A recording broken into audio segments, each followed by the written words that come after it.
The revolution has to be understood within the context of unfulfilled aspirations. There are a lot of groups in Russian society, all of whom are looking to the Tsar and to the regimes that come after him for the fulfillment of their demands and desires. When Nicholas fails to listen to the demands of his people, it sets a course of events that are going to roll on and escalate, and people are going to become more radicalized, and in the end, the revolution will erupt out of all these bubbling discontents that are there but not erupting into revolution prior to 1917. So you can see that the Russian people before 1905 are very unhappy and very discontented, but they believe in the Tsar, and so they believe that the solution to their discontent is to appeal to the little father, to appeal to Nicholas for redress of their grievances. And this results in the 1905 protest or appeal to the Tsar, led by Father Grigory, which results in the event we know as Bloody Sunday. After Bloody Sunday, Nicholas's reputation is seriously damaged, and the doubt about his willingness to take care of his people and to listen to their grievances takes root and spreads. World War I exacerbates the problems across society so much, and the various grievances become more pronounced. Everyone is looking to somebody, the government, someone in power, to resolve this. Things reach such a terrible position that in 1914 Nicholas is forced to abdicate, and this leads to a huge outbreak of hope. Anything is possible now the Tsar is gone. A new society can be built. People can achieve the dreams of their hearts and the things that they've always wanted to. So when a provisional government is formed in February 1917, there's huge pressure on that government to deliver the demands of the various groups in society. And if they can't deliver, they're not going to last very long. And that would open the door for a more radical group to fill that vacuum of discontent. And of course, that's exactly what happens. That's the Bolsheviks. They come in and they take power because the provisional government just cannot deliver what the people want. So who are the various groups in Russian society and what do they want? Let's start with workers. The rapid industrialization of Russia from the turn of the century onward has sort of ended up in a complete reorganization of society in the urban centers and created this new working class who live in the most appalling conditions. Their lives are not easy, and their lives have been completely overhauled by this rapid social change. So they are deeply discontented. What's wrong with their lives? Well, working conditions were terrible. A working day was 12 hours or more. They worked for extremely low pay. Their pay was like equivalent to the poverty line, just above the poverty line. Working conditions were incredibly unsafe, and of course there was no compensation if anyone got injured. The conditions were harsh, and workers were treated in very degrading ways. There was a total absence of any kind of job security. There's no guarantee if you had a job today, you would have a job tomorrow, or for the end of the month, or to the end of the year. There was no sick leave, so if you were sick, you had to turn up for work or lose your job. And if you got injured, there was no compensation. Someone else would just get the job. The housing available to workers was disgusting. They were very overcrowded and unsanitary. So many times there was more than one family sharing a room, or a family sharing a room with several single workers. So there was no privacy and no sense of being able to create a home. Now, the government resistant to any changes to improve conditions for workers. Remember, Nicholas was a very conservative leader who just wanted to preserve the status quo. And although he wanted modernisation of industry, he didn't want social reform. So he resisted any attempts at change. And after he was gone, the provisional government, although they expressed concern for the workers, had other concerns like running a war. And so the longed for reforms didn't really eventuate. What did workers hope for? Well, they knew that if the government wasn't going to come to the party willingly, that the only way to get change was to form organisations and to push for change and to become politically active. Now, before 1905, any organisations of workers were seen as revolutionary and they were illegal and seriously suppressed. But after 1905, workers were able to form organisations. So they did, right? Now, the workers are only a very small portion of the population, but they were able to become very influential through these organisations that they formed. So what did they form? They formed unions, which began at sort of like a factory level. They were representing the workers of that particular factory, and then they grew to become representatives of particular industries. They also formed clubs. The unions were like pushing for things like improvements in wages and improvements in conditions. Then there were clubs. What workers wanted was just an improvement in their lives. So they organised these clubs as well to do things as radical as put on concerts and lectures for educating workers and informing them, organising libraries, excursions into the countryside, and very significantly, summer camps for their children to get them out of the city and into fresh air during, and out of the squalid conditions in which they had to live. Now, most of the workers were organised or concentrated in two centres, St. Petersburg, which was renamed Petrograd at the start of World War I because St. Petersburg sounded too German, so they changed it to the Russian version, Petrograd.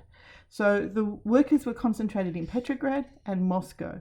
So even though workers only, were about 10% of the population, they were concentrated in these two centres, which gave them the potential for enormous influence, and they particularly influenced the direction of the revolution far beyond their numerical significance.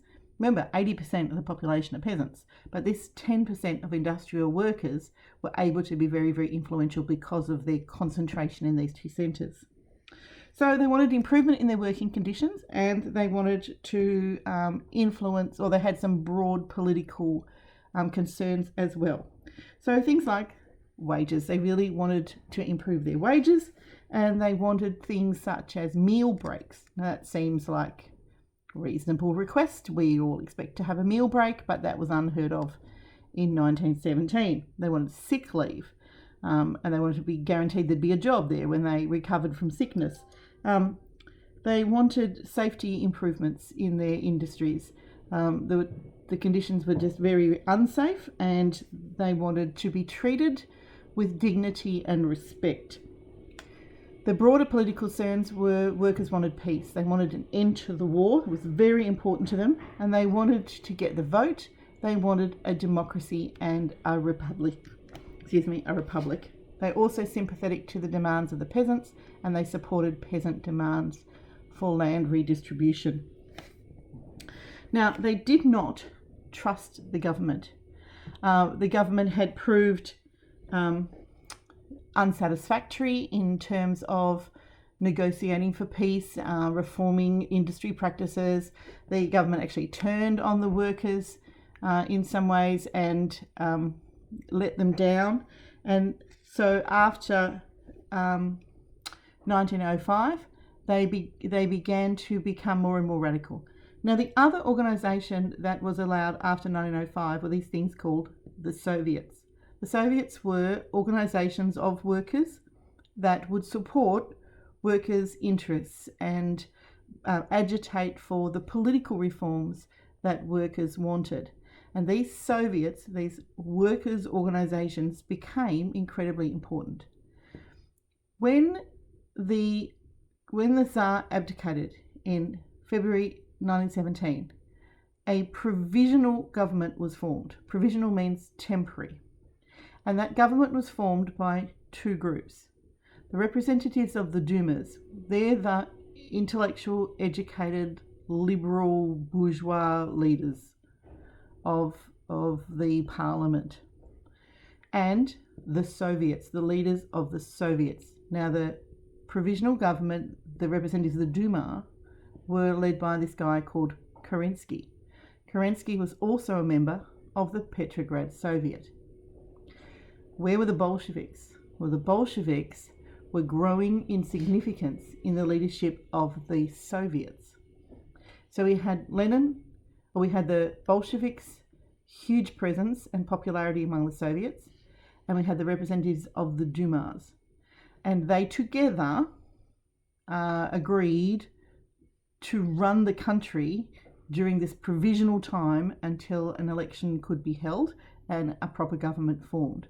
But at this time, the Bolsheviks began to push for all power to the Soviets. And the workers liked that idea. They didn't trust the government, they did trust the Soviets. And so the workers were pushing for a government that would be run by those who represented their needs and who would meet their demands. In 1917, there was a smorgasbord of political clubs and parties, all offering ideas and solutions to what this new society should look like, visions of what a socialist future might be. The workers turned increasingly to the Bolsheviks. They had the radical vision that promised peace and workers' power. The Provisional Government could not meet their aspirations, and that opened the door for the Bolsheviks. Now, the second group that we need to talk about are soldiers and sailors. Soldiers and sailors were from the peasant class, but the leaders, the generals and the officers, were from the more noble class. And soldiers and sailors, as they became politicised and radicalised, hated their officers, who treated them like scum, and who honestly believed that they were like of a different species of human being to the rank and file soldiers. Once World War I broke out, the soldiers became absolutely disillusioned by the slaughter that became their experience due to lack of equipment, lack of training, and really, really poor leadership. What did the soldiers and sailors want? They wanted the removal of the incompetent and unpopular officers. They wanted an improvement in their conditions. They wanted the right to participate in decision making. And after the abdication of Nicholas II and the failure of the government to bring about peace, which is what the sailors and soldiers wanted, an end to the slaughter, they also turned to the Bolsheviks for a solution to their misery. Particularly after the Provisional Government pushed for a thrust forward in the war called the June Offensive. This was a disaster, and it completely lost the support of the soldiers and sailors for the Provisional Government. And so they backed the Bolsheviks in their bid for power. Last group that we're looking at are the peasants. What did the peasants want? Well, for the peasants, it was all about land. They wanted the improvement of their lives. Now, peasants believed that the land belonged to those who tilled the land, those who worked the land, and that no one had a right to own more land than he and his family could work.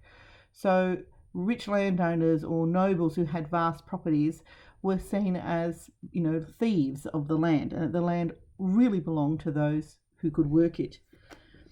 Now, the Provisional Government was all for redistribution of land to meet the needs of the peasants, or so they said in theory. But in reality, what they needed to do was they needed to feed their army, and they needed to guarantee a food supply for the cities. So in those months between February and October, the Provisional Government was all about extracting food from the countryside to equip the army and the cities, and they were less concerned with meeting the peasants' demands for redistribution of land. So what happened is the peasants lost patience, and they gave up on waiting for the government to redistribute land, and they took it into their own hands. And across these months, there was this huge uprising of peasants. I think it was called the Great Peasant Rising. And what they would do is they'd just apply pressure to their local nobles or landowners to flee. They had this saying, if you destroy the nest, the bird will fly. And so what they would do is they would ransack houses and smash things, particularly symbols of elite or privileged lifestyle like pianos, artworks, books, fountains, ornamental doodads. These would be smashed as a warning, get out, go. And many nobles fled. And if they didn't, then they would burn down their house. And then without a house, they had to go. And then what would happen is the local village, local community would get together, seize the land and decide for themselves how that land would be redistributed amongst them. By August 1917, remember, the Bolshevik Revolution is October 1917. So by August, the Provisional Government have just lost control of the countryside. There's nothing they can do to stop the peasants doing this. There's just too many of them. It's too big a country. It's too big a problem. And often the local officials employed to keep the peace were part of the deal. They wanted land redistribution as well. So the Provisional Government had lost control of the country. So what did the Bolsheviks do? When the Bolsheviks got into power, they went, that's exactly what we wanted to happen. Redistribution of the land. So they just approved what the peasants had done and ratified it and said, yep, keep the land you've seized, it's yours. Now that won the peasants over to the Bolshevik cause and kept them subservient and peaceful in the civil war that was about to break out. At least for a while, but that's another lesson.